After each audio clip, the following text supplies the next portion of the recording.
भैरव, घर में कोई नौकर नहीं होना चाहिए। ठीक है माँ।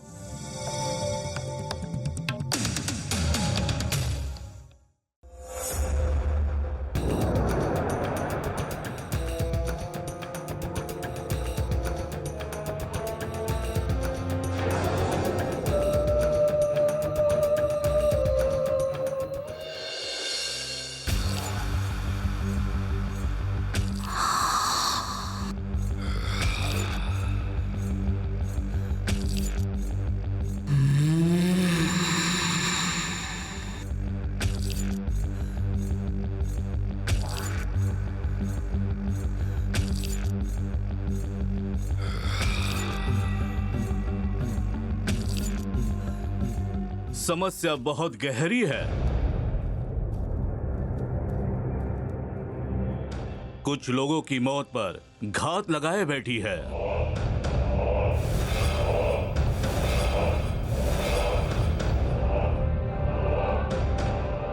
इस बार जरा सी भी चूक नहीं होनी चाहिए।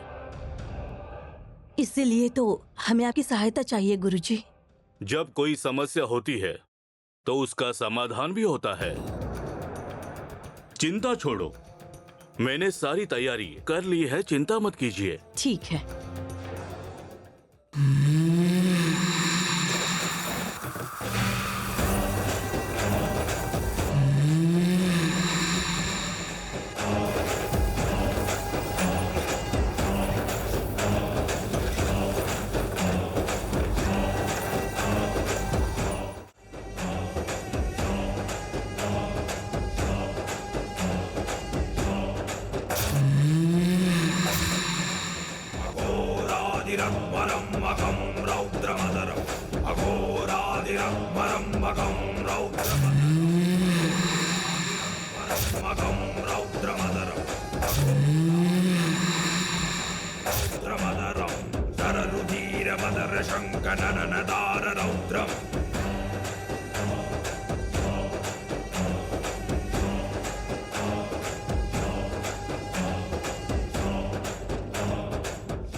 आप लोग डरो मत, मैं हूं।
यह तो समस्या 100 गुना बड़ी है। इस लड़की के प्राणों पर मौत मंडरा रही है।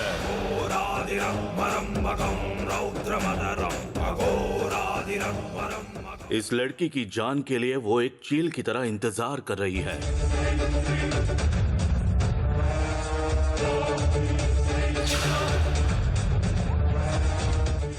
अलग अलग जानवरों से भी हमला करवाएगी।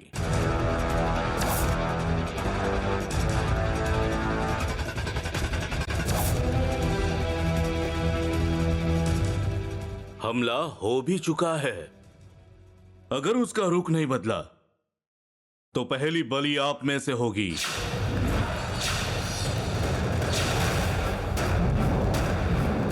शायद ये लड़की भी हो सकती है।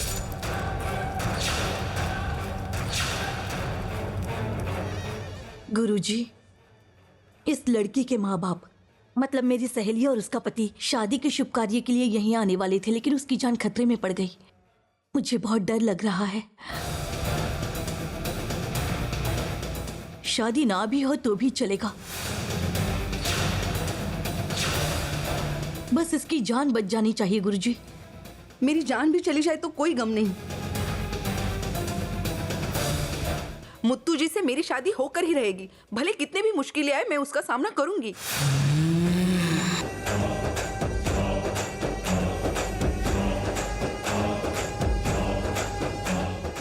वैसे कोई उपाय है तो बताइए गुरुजी।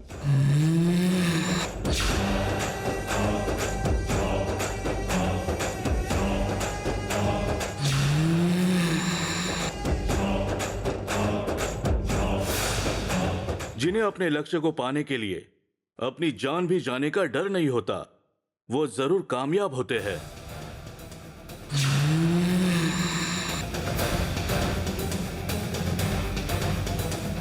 पर अगर तुम चाहती हो कि तुम्हारी जान बच जाए और शादी भी हो जाए, तो इस घर के चारों तरफ एक रक्षा कवच बांधना होगा।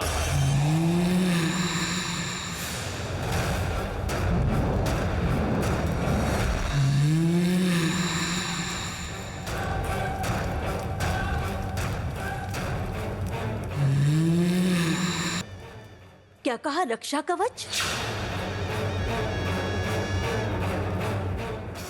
हाँ, जैसे हम अपनी सुरक्षा के लिए कलाई में रक्षा धागा बांधते हैं, वैसे ही 100 गुना ज्यादा ताकत वाली शक्ति इंतजार कर रही है।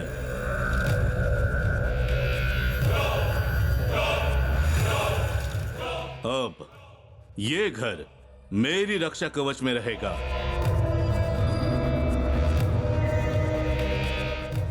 और कोई भी बुरी शक्ति इस घर में कभी भी पैर नहीं रख सकती।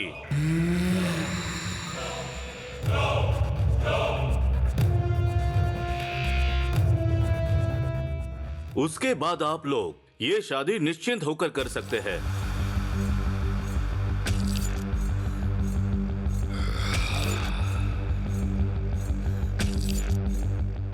इसके लिए मुझे एक पूजा करनी होगी।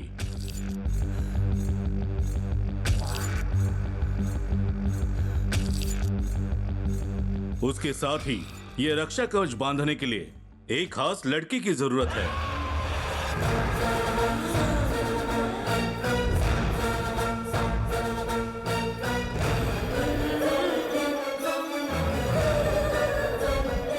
आपका मतलब बेल्ली से है? हाँ,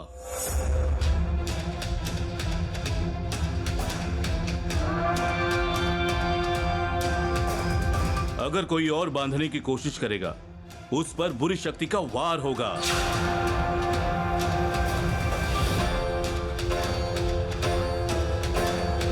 पर बेली को कोई भी बुरी शक्ति छू नहीं सकती।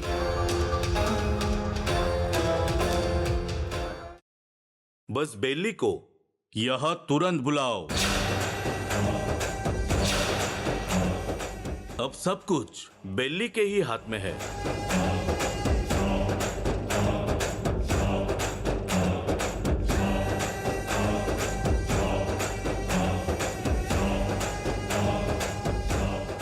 ओम फट।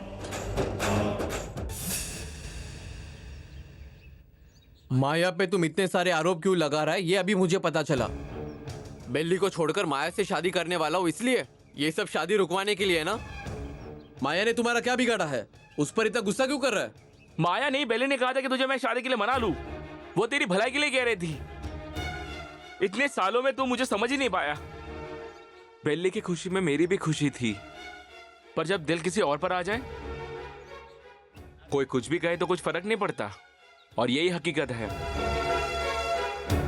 बात सही कह रहा है मुत्तू, पर तुझे पता नहीं कि माया कैसी लड़की है। तू भोला भाला है, तुझे कुछ समझ में नहीं आएगा। चल तेरे हिसाब से देखते हैं। माया ने ही बेली के पीछे बैल को छोड़ा था ऐसा तू कह रहा है, लेकिन वो बैल माया के पीछे क्यों भागा? पैसा देकर बैल से खुद को मरवाने के लिए माया पागल है क्या? श्याम, बेकार में बिना मतलब की बातें मत कर। सही है, तू ऐसा बोल रहा है कि तुझे सब कुछ पता है। याद है जब पंडित जी ने कहा था, जब बेली शोभा यात्रा से वापस आई उसी दिन कदरेश की मौत हो गई थी मुत्तू, और वही चीज हम सबने देखा। अच्छा तो ठीक है श्याम, तेरे हिसाब से माया ही गुनहगार है ना। थोड़ी देर पहले तुमने कहा माया ने ही बैल को छोड़ा था, और अब कदरेश की मौत का भी कारण माया को ही बोल रहा है। तुम्हारे हिसाब से गांव में होने वाली सारी बुराइयों का कारण माया ही है। सुनो मुत्तू, मेरी बात समझने की कोशिश करो। तेरे सामने मैं हाथ जोड़ रहा हूं। माया के बारे में ऐसी वैसी बातें करने वाला है तो मुझसे बात ही मत कर। मुझे शहर में थोड़ा काम है, मुझे और परेशान मत कर। सही है मुत्तू, सच बोलने वालों का जमाना ही नहीं रहा। झूठ बोलने वालों की चलती है, सच बोलने वालों की नहीं। बस कर अभी, मैंने कह दिया ना, मुझे माया के बारे में और कुछ नहीं सुनना है। कुछ काम की बात बोलनी है तो बोलो, वरना मैं जा रहा हूं, देर हो रही है। और कुछ नहीं, जा। बस एक बात याद रखना, मैं तुझसे नाराज नहीं हूं।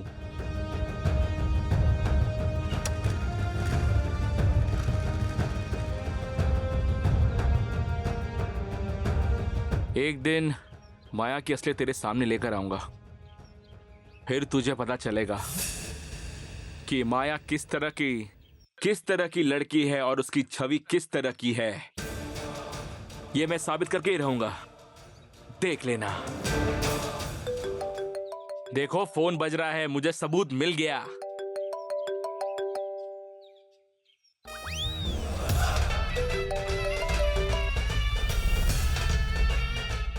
हे भगवान, ये क्या? आंटी जी का फोन आ रहा है। मेरी आवाज सुन ली क्या? अगर सुन लिया तो बवाल खड़ा हो जाएगा। भगवान, मुझे आंटी जी के डांट से बचा लेना।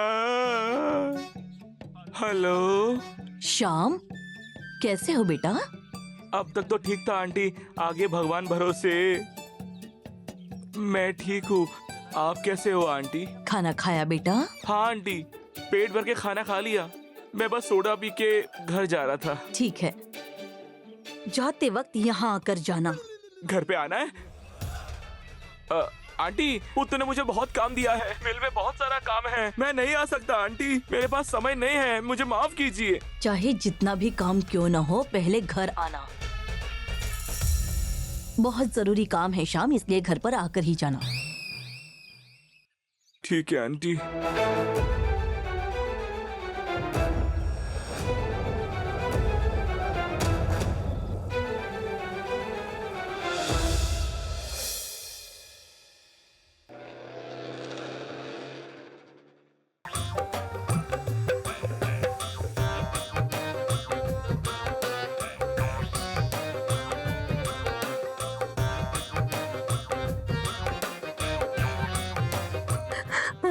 अरे श्याम भैया, कैसे हो आप? ठीक तो हो ना?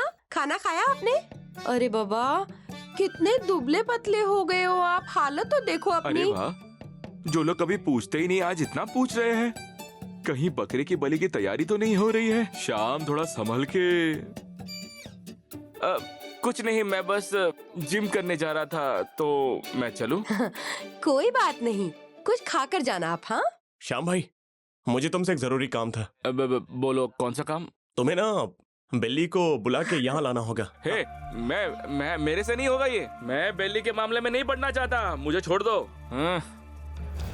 अगर तुम ये काम नहीं कर पाए तो तुम्हें अपने नौकरी से हाथ धोना पड़ेगा। आंटी, चाहे जो कुछ भी हो जाए बेल्ली को यहाँ लेकर ही आना।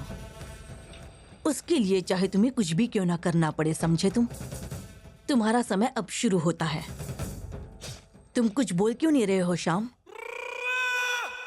बेल्ली को लेकर आओगे या नहीं ये बताओ।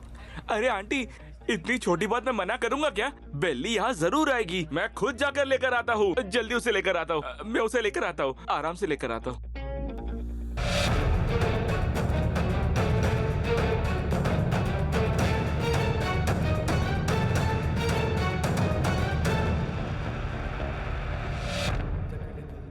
बेली को लेकर आना है, लेकर आऊंगा। और जब लेकर आऊंगा तब उसे संभालने के लिए मुत्तू यहाँ पर है। और जब मुत्तू बेली के साथ है तो कोई इसका कुछ नहीं बिगाड़ सकता। बेली को लेकर आने के लिए कहा ना। और ये लोग उसे AK-47 बोलते हैं ना।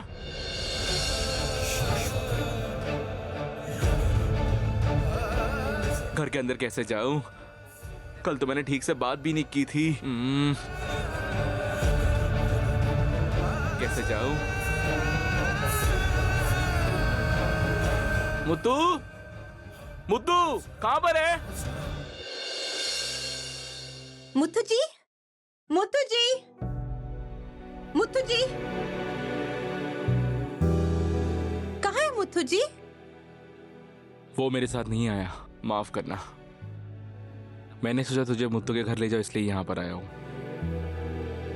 मुत्तू जी ने भेजा क्या? नहीं बेली, आंटी ने मुझे भेजा है।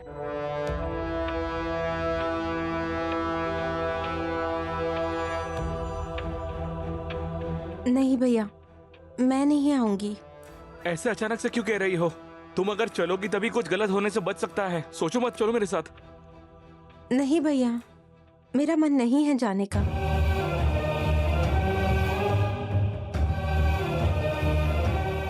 बेली,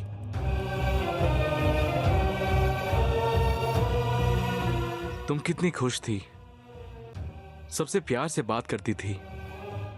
अचानक से इतनी उदास क्यों हो गई? किसकी बुरी नजर लग गई? सब कुछ मुत्तू को बताना पड़ेगा। किसकी बातों में आकर वो इस मासूम का दिल दुखा रहा है। अगर तुम नहीं गई तो वहां पर क्या हो रहा है कैसे पता चलेगा? अब झूठ बोलकर ही तुझे लेकर जाना पड़ेगा।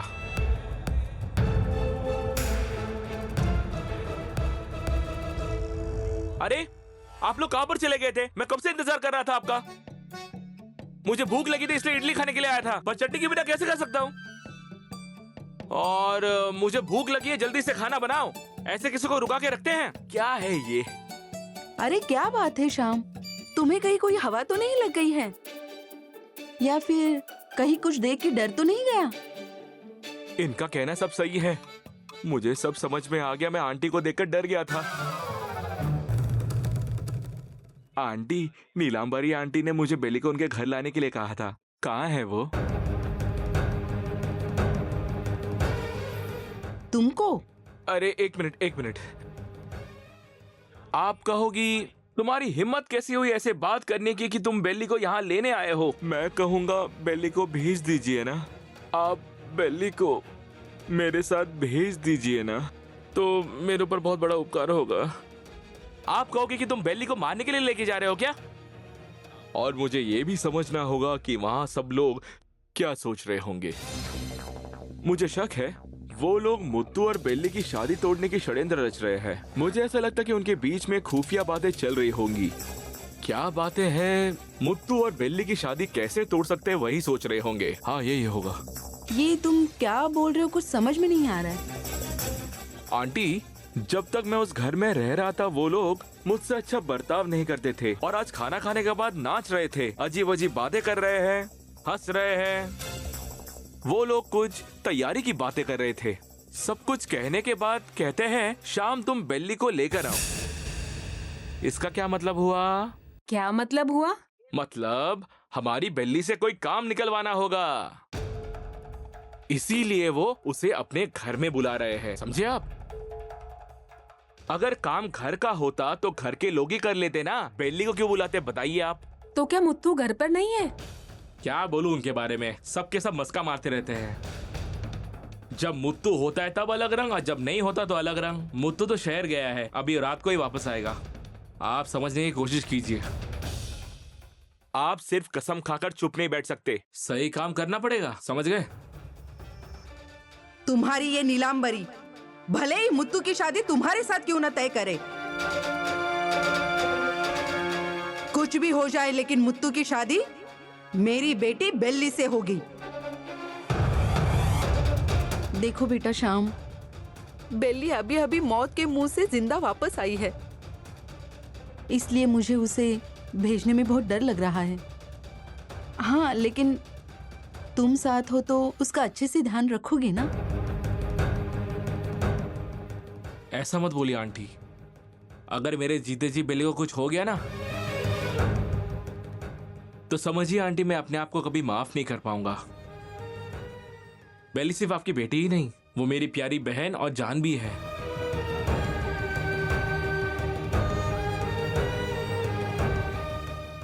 मुझे बहुत बुरा लग रहा है।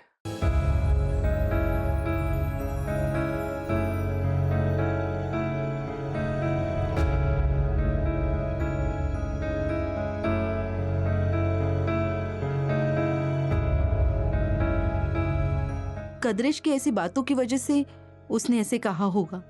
बहन बहन बोल के उसका दिल दुखाया है ना, इसलिए भगवान सजा दे रहा है। उन लोगों ने मेरी बेल्ली का बहुत इस्तेमाल किया है। ठीक है माँ जी, मैं बेली को ले जाकर वापस भी ले आऊंगा। रुको एक मिनट, मैं बुलाती हूँ उसे। बेली, बेली। क्या हुआ माँ? वो क्या है ना, मुत्तू के घर पे थोड़ा काम है, तो तुम शाम के साथ जाओ और इन्हीं के साथ वापस आना। माँ, क्या तुम ये सोच समझ कर कह रही हो? हाँ बेटी, मैं सब कुछ सोच समझ के ही कह रही हूँ। तुम ध्यान से जाना बेटी, अगर कुछ लगेगा तो शाम तेरे साथ ही रहेगा, ठीक है ना बेटी? ठीक है माँ, मैं तुरंत आती हूँ।